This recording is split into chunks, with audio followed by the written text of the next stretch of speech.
Buenos días, esto es Sistemas Operativos, Gestión de Memoria, y vamos a ver en este vídeo el tratamiento de memoria virtual. Recordemos que el sistema operativo se encarga de la gestión de memoria, y como tarea, una de las tareas que tiene es la de cargar y descargar parte de la imagen de los procesos. La idea y el objetivo es solo tener lo necesario de la imagen de cada uno de los procesos. ¿Por qué? Pues porque con ello se trata de mejorar el uso de los recursos. Por ejemplo, si tenemos un proceso que necesita 16 GB para ejecutar y solo tenemos 8 GB de RAM, bueno, pues querremos poder ejecutarlo. Este es el caso de out of core, cuando tenemos procesos que precisan más espacio de memoria principal que el que está instalado. Esos 16 GB habitualmente no se necesitan todo el tiempo de ejecución, solo se necesita una fracción en cada momento de ejecución, y la idea es que el sistema operativo se vaya encargando de ese fragmento que necesita en cada momento. De igual forma, uno de los objetivos es, para mejorar la ocupación de la CPU, tener el mayor número de procesos posibles. Si de cada proceso solo tengo lo necesario, podré cargar más procesos, y de esa manera poder mejorar la ocupación de la CPU. Por ejemplo, tenemos una máquina de 8 GB de RAM y tenemos 10 procesos que utilizan 4 GB de RAM cada uno. Necesitaríamos 40 GB si tuviéramos que tener todo cargado en memoria. Pero como normalmente no se necesita tener todo en todos los momentos, si solo tuviera la parte precisa en cada momento, esos 10 procesos podrían estar cargados en memoria y mejorar la ocupación de la CPU. ¿Cómo se hacía esto inicialmente? Pues inicialmente lo tenían que hacer los programadoras explícitamente. Es decir, el programa tenían que diseñarlo de manera que fuera modular, había una parte inicial que siempre se cargaba en memoria y las distintas partes se dividían en ficheros overlay y el programador se encargaba de, cuando se necesitaba cada parte, de cargar esa parte, cuando se dejaba de necesitar, de descargar esa parte. Esto, inicialmente en los primeros videojuegos, lo que se hacía es aprovechar las distintas pantallas para, cuando se saltaba de una pantalla a otra, bueno, pues se decía cargando, y en ese mensaje realmente se estaba escondiendo que había que cargar de disco la siguiente pantalla y preparar todo porque la memoria no permitía tener todo el juego en memoria. Obviamente esto pues tiene sus problemas, y la idea es que apareció la memoria virtual para que lo hiciera de manera transparente para los programadores y programadoras y que fuera más fácil de tratar con esta gestión. ¿Qué elementos precisa la memoria virtual? Bueno, pues recordemos que para la CPU lo que va a hacer es generar direcciones hacia un espacio de memoria virtual. No entiende que exista otro espacio. Los procesos que se ejecutan en esa CPU generan direcciones de ese espacio de direcciones virtual. Si tenemos una CPU de 32 bits, ese espacio de memoria virtual, bueno, pues son 4 GB. Y es posible que solo tengamos 1 GB de memoria principal y, bueno, una SSD con una partición de 5 GB libres. Y la idea es cómo combinar el uso de ambas para dar la sensación de que tengo esa memoria virtual. Bien, lo que vamos a hacer es que los programas van a generar direcciones en ese espacio virtual y ese espacio virtual se va a dividir en bloques de potencias de 2 elevado a algo, para que facilite la división. La idea es que la MMU recibe esa dirección virtual y, utilizando una tabla, pues puede traducir y ver si ese bloque está en disco, en memoria secundaria, o ese bloque está en memoria principal. Esa traducción que realiza la MMU utiliza una tabla por proceso, de manera que en esa tabla se registran los bloques que están en memoria principal, que vamos a llamar marcos, o los bloques que están en memoria secundaria, que son, bueno, pues esos bloques que hace falta cargar en memoria principal. Vamos a ver un ejemplo con un acceso y cómo sería el procedimiento. Imaginemos que tenemos un proceso que ejecuta una instrucción load word $T0 vector, de manera que accede a la posición de memoria vector, que está indicada aquí dentro de este bloque, y el contenido, los 4 bytes, la palabra que es ese word, la guarda en $T0. Lo que va a hacer la MMU es buscar en la tabla para ese bloque dónde está. Y el tercer bloque que tenemos aquí, pues se va a dar cuenta de que no está en memoria principal. Lo que va a hacer la MMU es generar una excepción de fallo de página. Una excepción no siempre es un error. En este caso es un aviso de no está el bloque presente.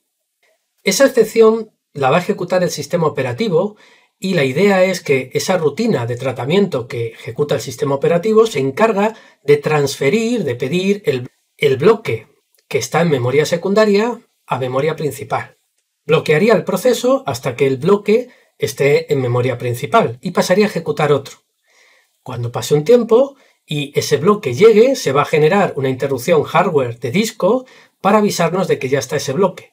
Lo que haría es, se volvería a ejecutar el sistema operativo, pasaría a copiar el bloque de memoria secundaria principal y actualizaría la tabla de traducción. De manera que ahora ya sí ese proceso lo podemos poner listo para ejecutar y eventualmente volvería a ejecutar, reiniciaría el acceso y esta vez sí sería un acierto. Es posible traerse no solo el bloque que ha dado fallo, sino también algunas veces se adelanta la petición de los siguientes bloques, que es lo que se conoce como prepaginación, que sería traer los bloques o páginas por anticipado, no por demanda. Una vez que tenemos ese bloque, los siguientes accesos dentro de ese mismo bloque no provocan fallo. En resumen, vamos a tener un sistema de memoria virtual de manera que el sistema operativo se encarga de gestionar los niveles que hay de información en memoria principal y memoria secundaria, en RAM y disco. Se divide la memoria virtual, la memoria secundaria y la memoria principal en bloques que van a ser, pues por ejemplo, páginas. Y vamos a usar una tabla de páginas, una tabla de bloques para la gestión.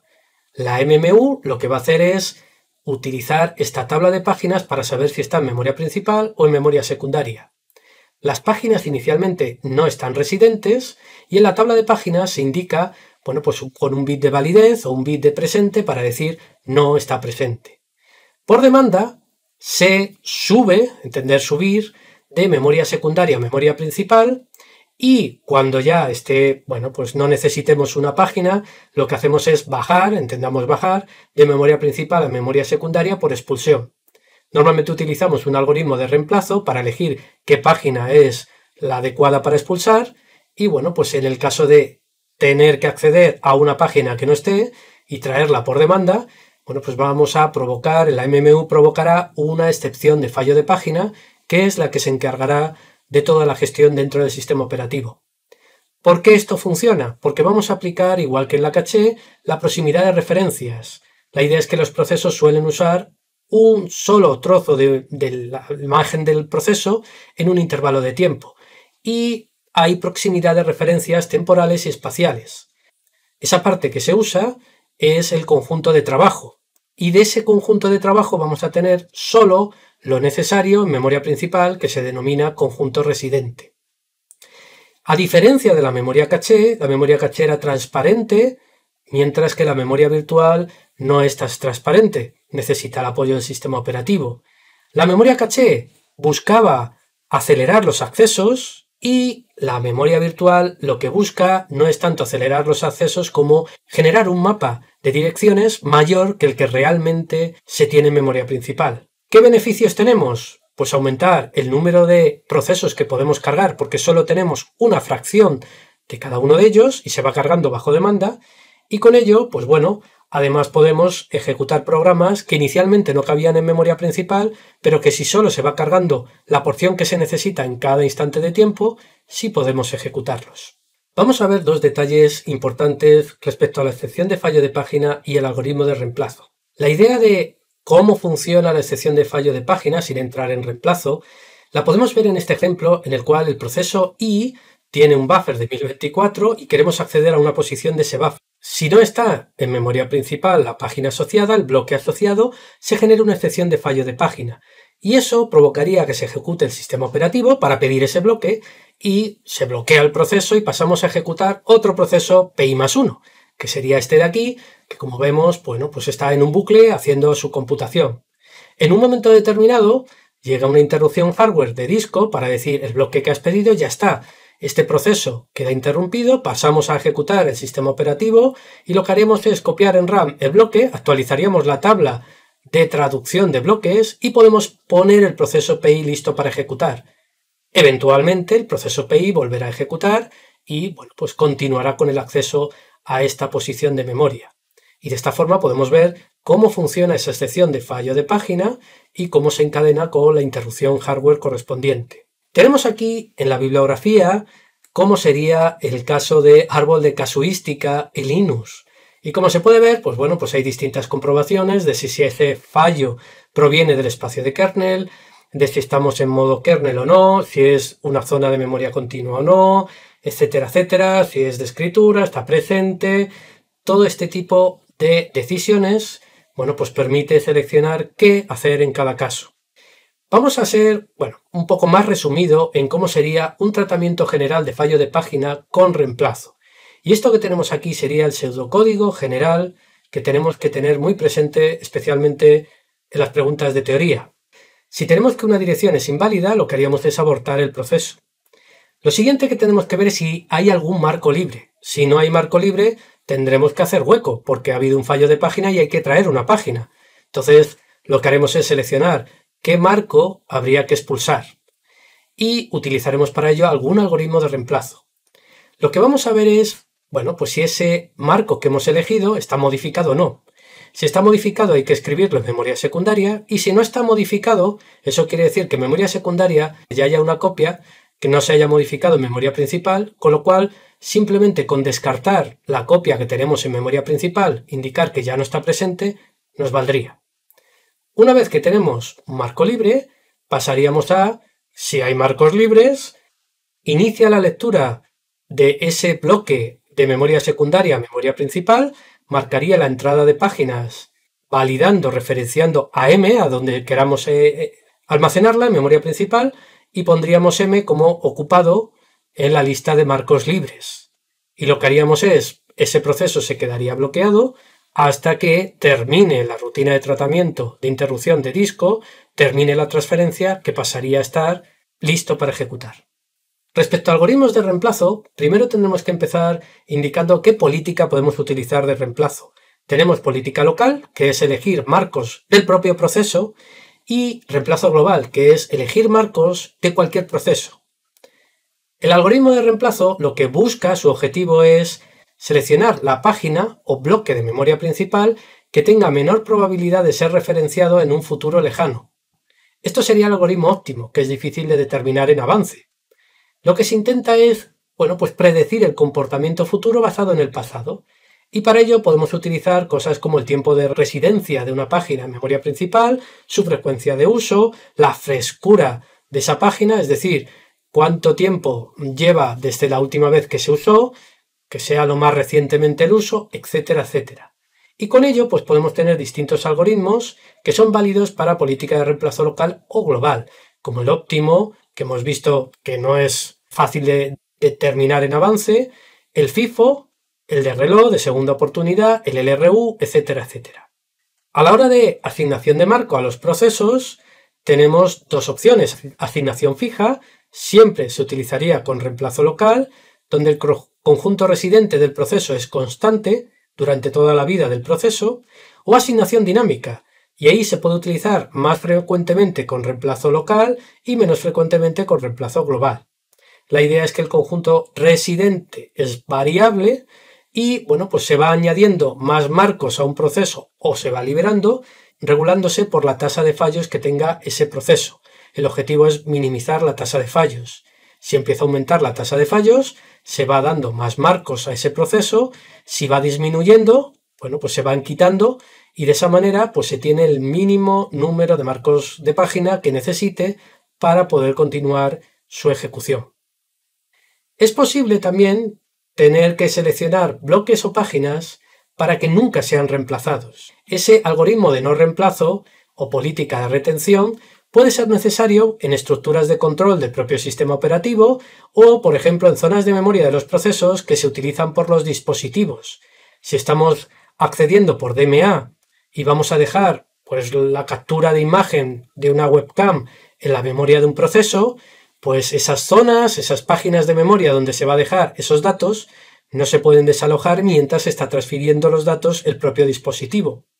Para ello, lo que hay que indicar en la tabla de páginas, para cada uno de esos páginas o bloques, es un bit para decir que esa página no puede ser expulsada. La idea, insistimos, es que todos los procesos a lo largo del tiempo solo tengan el número de bloques o páginas mínimo necesario para que puedan continuar. De esta manera podré aumentar el número de procesos que puedo tener cargado en memoria y, como vimos en su momento, mejorar la utilización de la CPU.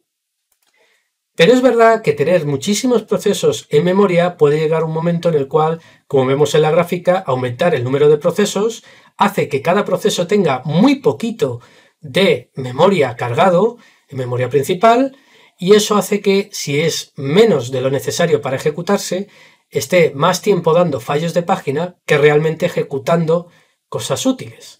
Ese decaimiento del uso de la CPU porque tenemos demasiados procesos y pocas páginas, pocos bloques presentes en memoria principal, es lo que se conoce como hiperpaginación o thrashing, que es una tasa excesiva de fallos de página. Con la asignación fija, bueno, pues tendremos hiperpaginación en proceso y con variable en todo el sistema. Y para ello lo que necesitaremos es seleccionar qué procesos es posible que tengamos que desalojar a memoria secundaria y posiblemente todas las páginas de ese proceso para hacer hueco y que puedan otros procesos continuar, y cuando terminen esos otros procesos se vuelven de memoria secundaria a traer a memoria principal para que terminen su ejecución. Eso hace que el ciclo de vida de una página pues comience estando, bueno, pues es posible que esté en un fichero, cuando se necesite de un fallo de página se traiga a memoria, cuando haya necesidad de hacer reemplazos se lleve a swap, y bueno, pues cuando ya se vuelva a necesitar, pues se vuelve otra vez a traer a memoria principal, que puede ser en otro sitio de memoria principal, y volverse otra vez a expulsar y volver a cargarse en otro sitio, etcétera, etcétera. Esto sería un poco el ciclo de vida y los pasos por donde podría ir a lo largo de la vida de un proceso una bloque o página de memoria virtual. Si nuestro sistema vemos que accede mucho a disco y tarda y se queda bloqueado, es posible en los sistemas operativos mirar y monitorizar los procesos. Por ejemplo, en Windows tenemos el Performance Monitor, el perfmon, que nos permitiría pues indagar en cuántos errores de página tiene cada uno de los procesos y de esa manera, pues saber si es un problema de que ese proceso necesita más memoria principal para ejecutar de lo que esperábamos. Su conjunto residente es muy pequeño con respecto al conjunto de trabajo, que es lo mínimo para poder trabajar, pero el residente es menor. Bueno, pues podríamos indagar con esto, con el número de errores de fallos de página y confirmar que ese es el problema. En el caso de Linux, desde línea de mandatos, podemos ejecutar ps, espacio -o, espacio 1000 subrayado faults, major faults, espacio y el PID del proceso. Y lo que vamos a ver es, como vemos, el número de fallos de página que llaman menores y el número de fallos de página mayores. Todos son fallos de página, pero la idea es que el menor son peticiones de reserva de páginas, no necesariamente hay que traerlas de disco, simplemente se piden reservar, y las que sí se traen de disco son las major fault, que se precisa un acceso a disco. Si vemos que para un proceso el major fault es muy elevado, es que va a tener muchos fallos de página y precisa mucho trasiego, mucha hiperpaginación con el disco para su ejecución. ¿Cómo se implementa la memoria virtual? Habitualmente tenemos tres mecanismos típicos: la paginación, la segmentación y la segmentación paginada. La paginación la vamos a ver, la segmentación es una variación de la paginación y la segmentación paginada es una combinación de ambas dos. Por tanto, una vez visto paginación, la segmentación veremos la diferencia y la segmentación paginada veremos cómo es la combinación de ambas dos. Vamos a empezar con paginación. La idea es que la CPU va a generar direcciones de 32 bits, en este ejemplo, en un espacio virtual. Esas direcciones de 32 bits hemos visto que van a ir en un espacio de memoria principal más memoria secundaria que se van a encargar de simular este espacio de direcciones virtual. Para ello, en este espacio de memoria principal tenemos 22 bits de direccionamiento, es decir, 4 megas.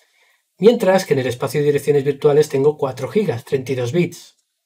Lo que vamos a hacer es dividir en bloques del mismo tamaño memoria principal, memoria virtual y memoria secundaria. Ese tamaño de bloque normalmente suele ser, pues un múltiplo del bloque de disco duro para facilitar las transferencias, y de igual forma suele ser múltiplo de 2.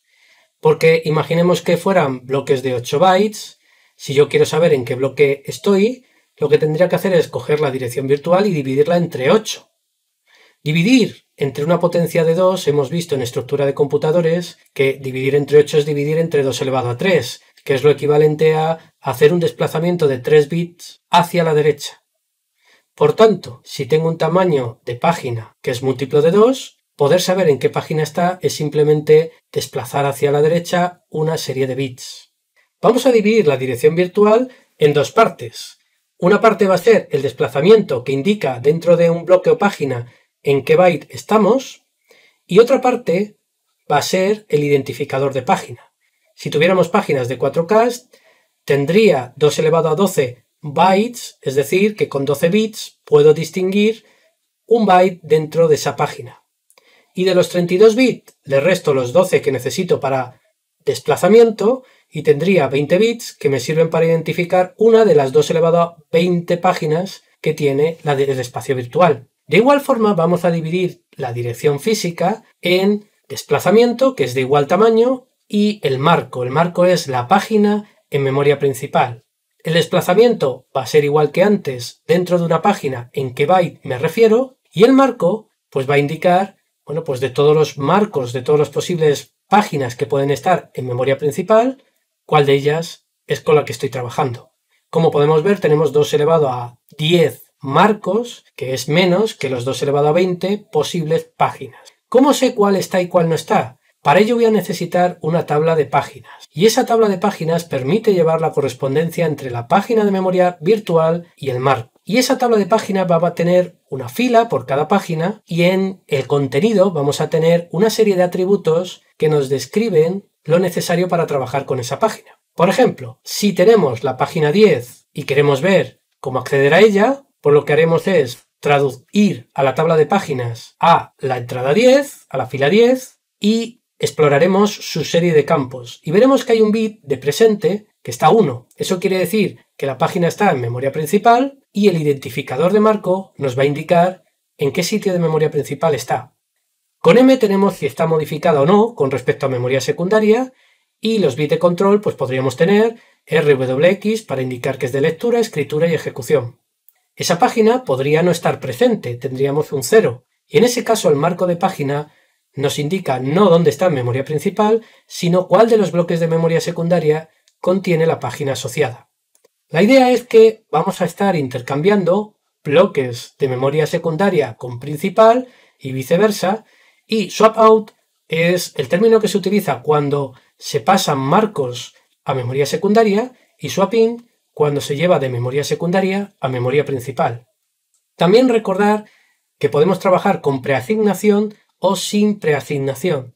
Con preasignación quiere decir que cada página de memoria principal tiene reservado en memoria de intercambio un espacio para poder guardarse. Eso hace que, por ejemplo, si estamos trabajando con un portátil, si queremos hibernar, pues podamos llevar todas las páginas de memoria principal a memoria de intercambio swap y poder desconectar la corriente de memoria porque están guardadas todas en memoria secundaria, en una memoria permanente. Para ello se necesita que parte del espacio de swap esté reservado para tener una copia de toda la memoria física. ¿Cuál sería el tamaño de memoria virtual? Pues el máximo entre memoria física y swap, que será el que corresponda al swap. Si no tenemos preasignación, eso quiere decir que el swap solo se necesita para las páginas que no quepan en memoria principal, poder desalojarlas. Eso quiere decir que en un instante determinado el tamaño de la memoria virtual podría ser la memoria principal más el espacio de swap menos el tamaño de una página para dejar hueco para intercambiar. Es decir, que podría tener toda la memoria principal llena menos una página, tener toda la memoria secundaria, y lo que podríamos ir haciendo es pues llevar de memoria secundaria ese hueco, algo de memoria principal llevarlo al hueco que se genera en memoria secundaria, y así de esa manera, bueno, pues podríamos aprovechar todas las páginas porque no está pre-reservado parte de swap para tener una copia de la RAM. Si nos preguntan en alguna pregunta de teoría con preasignación cuál es el tamaño de memoria virtual, sería el tamaño de la memoria swap. ¿Y cuál sería sin preasignación el tamaño de memoria virtual? Swap más RAM menos el tamaño de una página. ¿Cómo podemos elegir el tamaño de una página? Ya hemos comentado que lo ideal sería que fuera un múltiplo de los bloques de memoria secundaria, y además que fuera múltiplo de 2 para facilitar las divisiones y las operaciones con direcciones. Eso sí, un tamaño grande pues facilitaría tener menos páginas, un mejor rendimiento a la hora de llevar de disco a memoria principal, pero como tenemos páginas muy grandes, es posible que haya fragmentación interna, es decir, que si tenemos páginas de 1 mega y un proceso solo necesita 4K, se está desperdiciando cerca de ese mega.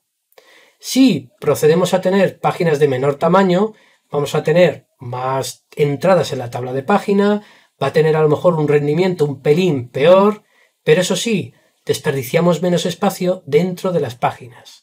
La idea es buscar un término medio y es posible para algunos procesadores, pues que cada proceso pueda tener un tamaño de página distinto que se adapte a él. ¿Cómo es la segmentación? La idea de la segmentación es dividir el espacio de direcciones virtual y físico en bloques, pero esta vez no es de tamaño fijo, es de tamaño variable, paréntesis, hasta un tamaño máximo. De manera que las direcciones virtuales las vamos a dividir entre el identificador de segmento y el desplazamiento dentro de ese segmento. Tenemos aquí que el tamaño máximo de un segmento es de 2 elevado a 16 bytes, pero podría ser menor. Vamos a tener, igual que antes, dividido el espacio de memoria física, también en lo que sería la base y el desplazamiento. Y vamos a tener también una tabla para llevar la pista de qué segmento está en memoria principal y cuál no. Esa tabla va a ser parecida a la tabla de páginas, es la tabla de segmentos. Y la única diferencia es que va a tener un campo más, que es la longitud de ese segmento, puesto que puede ser menor que lo máximo que puede dar este desplazamiento. Igual que antes tenemos el bit de presente modificado, read, write, execute, la longitud y el desplazamiento dentro de memoria principal, la posición de esa base. Si presente está 1, quiere decir que está en memoria principal, pues tenemos que en base nos dice en qué parte de memoria principal empieza ese segmento. Y si está 0, quiere decir que base nos va a indicar a partir de qué posición de la memoria de intercambio está ese segmento. ¿Qué vamos a hacer habitualmente? Pues lo que vamos a hacer es combinar segmentación y paginación. Vamos a tener segmentación paginada. La idea de esto es que vamos a tener un primer nivel con segmentos y cada uno de los segmentos va a estar formado por páginas. En este diagrama que tenemos aquí a la derecha de la transparencia, tenemos 2 segmentos en grisáceo y cada uno de ellos tiene el primero 3 páginas, el segundo 2 páginas. No están usadas las páginas, la última página por completo, tendría ahí un pequeño desperdicio en ambas últimas páginas. ¿Por qué quiero combinar segmentación primero y paginación después? Porque con ello lo que quiero es tener lo mejor de ambas soluciones, es decir, la segmentación es más natural para describir las regiones de un proceso, código, datos y pila. Esas regiones no van a tener un tamaño fijo de 4K como puede ser una página, y la paginación lo que nos permite es intercambiar de una manera más eficiente datos con la memoria secundaria, dado que la página suele ser un múltiplo de los bloques de disco y es más eficiente. Por tanto, tener un primer nivel de segmentación permite modelar mejor las regiones y dentro de ese segmento tener bloques que son páginas nos permite y nos facilita el intercambio con la memoria secundaria.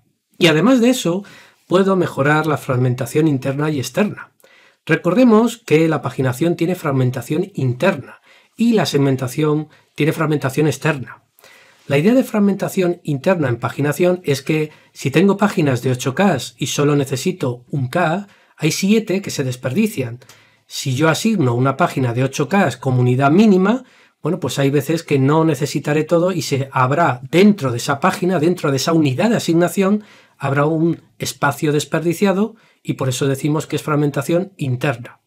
Y de igual forma con los segmentos pasa algo un poco parecido, y es que si tenemos aquí un segmento, como vemos, un hueco de 3K, otro segmento y un hueco de 7K, resulta que tenemos un hueco de 3 y de 7, y si necesitáramos 10K, no puedo tenerlos esos 10K consecutivos, porque tengo 2 huecos que al no ser consecutivos me impiden poder utilizar y tener esos 10. Eso hace que tengamos fragmentación externa, es decir, huecos que desperdicio fuera de la unidad de asignación que sería el segmento en este caso. La idea de utilizar segmentación paginada es que con esa combinación puedo mejorar la fragmentación interna y externa. De hecho, los segmentos al estar configurados como páginas, no se necesita que todas las páginas estén consecutivas. El contenido dentro de la misma página sí, pero las páginas no, y con ello se reduce la fragmentación externa. Bien, ¿cómo vamos a lograr esto a la hora de traducir? Pues vamos a tener en la dirección virtual un identificador de segmento, a continuación un identificador de página y luego el desplazamiento dentro de esa página. Es un poco jerárquico, como podemos ver, de izquierda a derecha.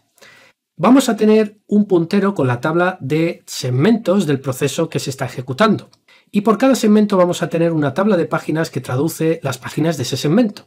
Vamos a, utilizando esa tabla de segmento, cogemos el identificador del segmento de la dirección virtual, indexamos y tenemos la descripción de ese segmento. Parte de la descripción es la dirección de la tabla de páginas asociada. Cojo el identificador de la página, indexo y tendré, si está presente, el marco y concatenando el desplazamiento ya tengo la dirección en memoria principal donde están los datos que quiero encontrar. Es decir, que es una combinación de primer nivel con segmentación y de segundo nivel con paginación. Con ello tenemos la paginación, la segmentación que me permite tener bloques de no un tamaño fijo hasta un máximo y la combinación de segmentación paginada. Cuando ha ido evolucionando el sistema operativo y sobre todo la gestión de memoria virtual, se ha visto ciertos problemas que pues han ido mejorando con el tiempo con el uso de TLB, tablas multinivel y la inyección del kernel, de la imagen del kernel en los procesos. Vamos a ver cada uno de estos tres principales avances. Hay más, pero estos son los tres principales a destacar. El primero es la TLB. Recordemos que cada vez que necesitamos acceder a la memoria virtual, tenemos que primero ir a la memoria principal, a la tabla de páginas, traducir y después tengo que ir al contenido si está presente. Eso supone un mínimo de 2 accesos. Si tengo segmentación paginada serían 3. Tendría que ir primero al segmento, después a la página y después al contenido. ¿No podríamos reducir el número de accesos a memoria principal? Bueno, pues la idea es utilizar algo que ya hemos utilizado en estructura de computadores para acelerar el acceso a la memoria principal, que es una memoria caché. Y nuestra idea es, pues vamos a tener entradas de la tabla de páginas que se utilizan más recientes en una caché dentro de la CPU. Y lo que vamos a hacer es coger la dirección virtual y identificador de páginas, accedemos a esa tabla de TLB y si está presente la TLB, pues ya podemos traducir directamente el marco y acceder a memoria principal. Con lo cual tendría, en vez de que ir primero a la tabla de páginas y después a la memoria principal, tendría la mitad de los accesos. Normalmente la TLB no necesita tener muchas entradas. Con tener de 5 a 10 entradas de la tabla de páginas, puede ser una TLB incluso de 128 bytes, una TLB que puede ser bastante pequeña, con ello es suficiente para disminuir enormemente el número de accesos a memoria principal. Esa TLB también, pues se puede organizar internamente como una memoria caché asociativa para que sea más eficiente la búsqueda de si está presente o no en la TLB la dirección, el identificador en este caso, de la página que quiero acceder.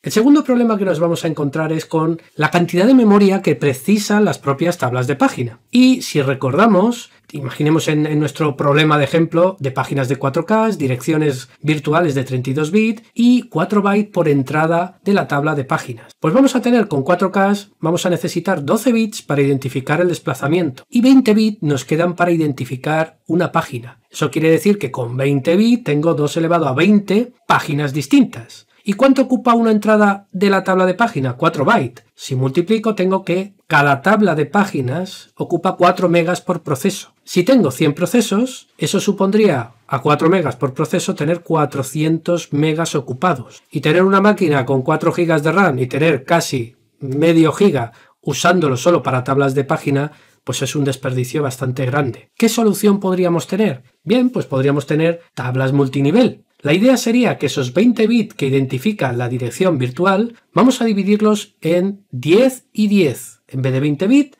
para identificar en una única tabla de un nivel, vamos a dividirlo en 10 y 10. Con los 10 primeros bits puedo indexar en una tabla de primer nivel y me daría la dirección de la tabla de segundo nivel, que con el segundos 10 bits indexo y tendría el marco.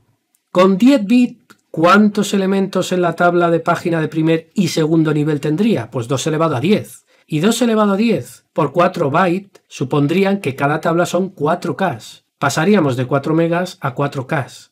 Y además de eso, tendría siempre presente la de primer nivel, pero no necesitaría tener todas las tablas de segundo nivel que estén en memoria principal, solo aquellas que esté usando en ese momento. Además de ello, tradicionalmente lo que se ha ido usando es que cada proceso puede ver todo el espacio de direcciones virtuales, es decir, que si tengo una máquina de 32 bits, cada proceso tiene 4 GB de espacio de direcciones virtuales y el sistema operativo también. El problema que vamos a tener es que cada vez que un proceso tiene que hacer un cambio al sistema operativo, bueno, pues el cambio de ida y el cambio de vuelta hay que cambiar las tablas de traducción. Y eso supone algunas veces tener que invalidar la TLB y tener que invalidar algunos datos de la caché.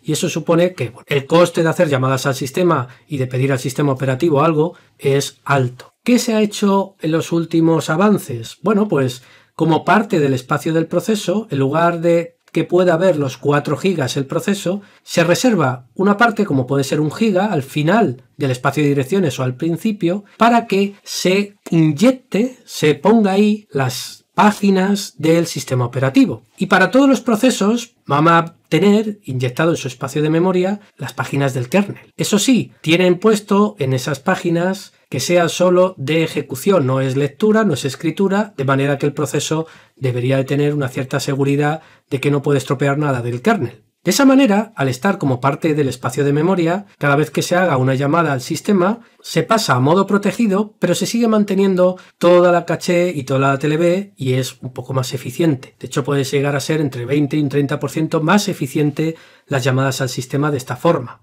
Recientemente, con los fallos de algunas CPUs que conocemos, meltdown y algún otro problema, bueno, pues para que un proceso no pueda esnifar la caché y extraer datos, pues lo que se ha ido haciendo es que, bueno, se tenga que invalidar la caché cada vez que se pasa a otro proceso en un cambio de contexto e incluso a modo kernel, y incluso tener que el kernel volver a tener que su espacio de direcciones tenerlo totalmente aparte. Con lo cual, pues la penalización para tener esa seguridad pues es un poco elevada. Y con esto terminamos el vídeo sobre gestión de memoria virtual.